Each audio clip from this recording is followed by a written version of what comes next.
Thank you, Madam Chair, and once again, congratulations on this phenomenal hearing on such an important topic. I have to disclose that I have a stake in this fight. When I was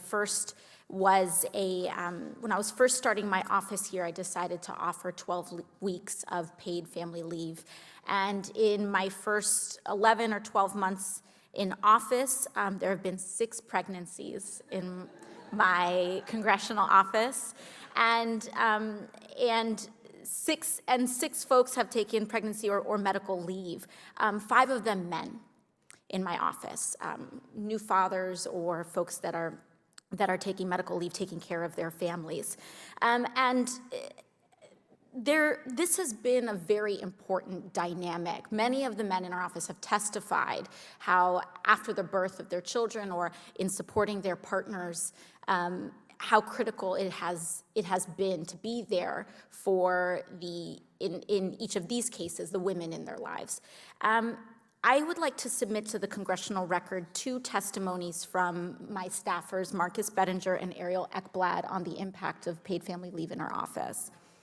But out of these testimonies, 2 important statements stood out. From my staffer, Marcus, he said, "As I write this today, I am currently home with my oldest son, while my partner visits family in Ohio with our youngest son.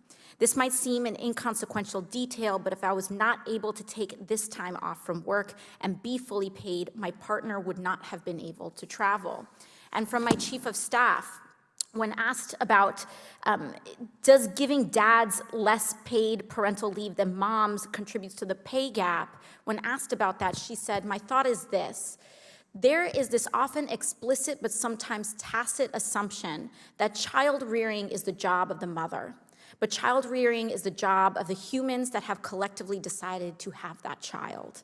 When you have an institutional setup when you have institutional setups that reify that say, oh, actually dads don't need as much time because it's not their job to child rear, it's problematic. It creates expectations for employers who presuppose if I hire a woman in a certain age range, she might leave, but if I hire a man in that same age range, he would not. Ms. Szabo, can you illuminate a little bit on the impact of paid family leave for men and on folks, the positive impacts that could have on people who give birth? Absolutely, and the sentiments that your staffers have articulated actually came up really poignantly last week on a panel that I moderated at New America on the release of our Men in Care report, Men in Paid Leave specifically. There were 3 dads who talked about the cultural expectations that dads wouldn't take leave. They were able to negotiate, to cobble together. One of them had a wife who had a horrible labor and a baby that was in the NICU,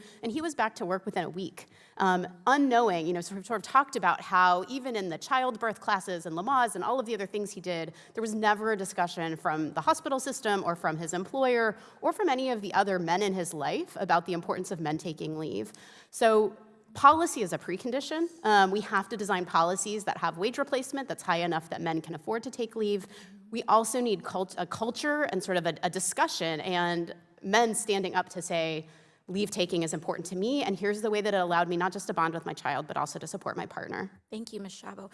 Ms. Gressler, you said earlier that you don't believe in a minimum wage. Is that correct? You believe the market should decide? I don't think that we should take a job opportunity away from somebody if they're willing to work at a particular wage that the government is not allowing them to. So no, you don't believe in a minimum wage. I take it you don't believe in health care as a right either. Is that correct? I believe that we should help provide access to health care. Okay. Do you believe employers should offer health care to every employee that they have? I think that as part of a benefits package, they should determine what is the best way and what do the workers want. Okay, so no, you don't believe it should be uniformly offered? I think it should be what workers want and what employers are able to provide. Okay, so the answer is no. And similarly, your view on parental leave is to let the market decide. And I think what we've seen here is that the market has decided. Ms. Szabo, 80% of families don't have access and workers don't have access to paid parental leave, correct? Paid family leave. So care for a child or a seriously family member, about a half of moms don't have access to paid leave. So the market's decided. And what is the most common length of parental or paid family leave that you have seen? In general, it's like 6 to 8 weeks, but it really depends, and there's not a great there's not a great sample that tells us. 6 weeks. Do we know how long puppies are allowed to stay with their mothers after a dog has given birth? I don't. 8 weeks. Wow. So the market has decided that women and people who give birth deserve less time with their children than a dog.